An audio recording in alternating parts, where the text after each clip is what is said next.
Frères et sœurs dans la foi, soyez bénis, soyez fortifiés dans le nom puissant de notre Seigneur et Sauveur Jésus-Christ.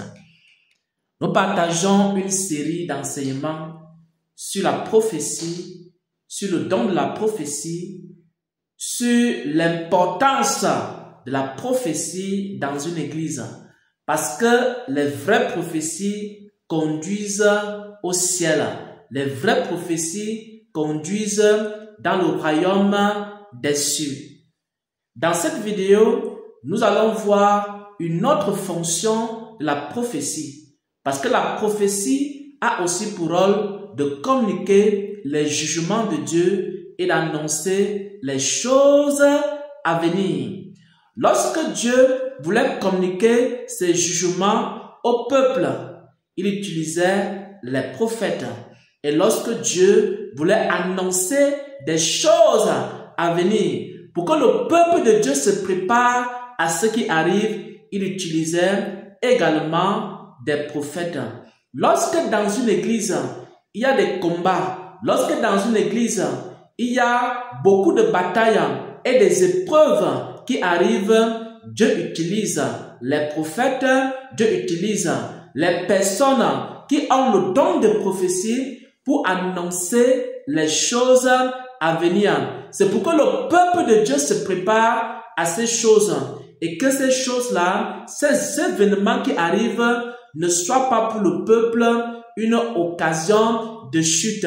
La prophétie est donc très importante et vous allez voir pour référence biblique Actes des apôtres chapitre 21 et Actes des apôtres chapitre 11. Le Seigneur utilisait souvent dans l'église primitive un prophète appelé Agabus pour annoncer les jugements de Dieu et pour annoncer les choses à venir.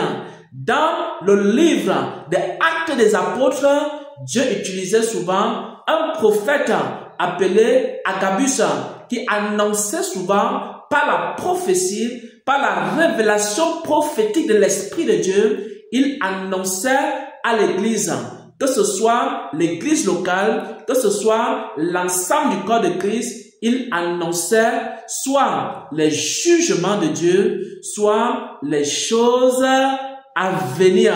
C'est pourquoi le don de prophétie est aussi très important pour que le peuple se prépare. Lorsqu'il y a un événement qui arrive et ça peut troubler l'église, lorsqu'il y a une situation qui arrive et ça peut troubler l'église, Dieu vous prépare à l'avance.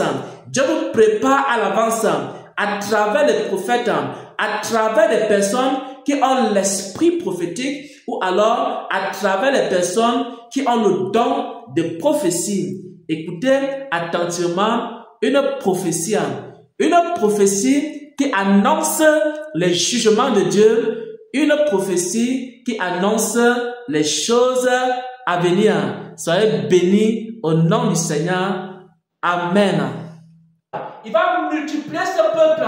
Il va rendre ce peuple multiple dans les nations. Ça, c'est la parole qui a été donnée. Qui es-tu pour t'opposer à la parole que le Seigneur a eu à donner? Parce que nul ne peut s'opposer à la volonté de Dieu. Et si quelqu'un s'oppose à la volonté de Dieu, la personne va chuter. Écoutez-moi, peuple de Dieu. Écoutez-moi, frères et sœurs en Christ. Écoutez-moi, homme de Dieu. Écoutez-moi, serviteur de Dieu. Il y a quelque chose qui se prépare. Il y a quelque chose qui se prépare. Parce que ce peuple m'a honoré. Parce que ce peuple me cherche. Parce que ce peuple accepte ma souveraineté. Parce que ce peuple accepte de se soumettre à ma volonté. Parce que ce peuple accepte d'abandonner sa propre volonté pour faire ma volonté. Et moi aussi, j'ai décidé, dans ma souveraineté, j'ai décidé d'élever ce peuple. Beaucoup seront jugés à travers ce ministère. Beaucoup seront condamnés à travers ce ministère. Pourquoi? Parce que beaucoup s'opposent à la volonté de Dieu. Alors, peuple de Dieu, enfants de Dieu, partout où vous vous trouvez, il faut que vous appreniez à accepter la souveraineté de Dieu. Parce que si vous acceptez la souveraineté de Dieu, alors vous allez entrer dans le plan de Dieu. Si vous acceptez la souveraineté de Dieu, alors le Seigneur va vous élever, il va vous placer là où il a prévu vous placer. Le projet et le plan de paix pour votre Dieu qu'il a planifié pour vous, ça va s'accomplir, ça va se réaliser, ça va s'accomplir, ça va se réaliser.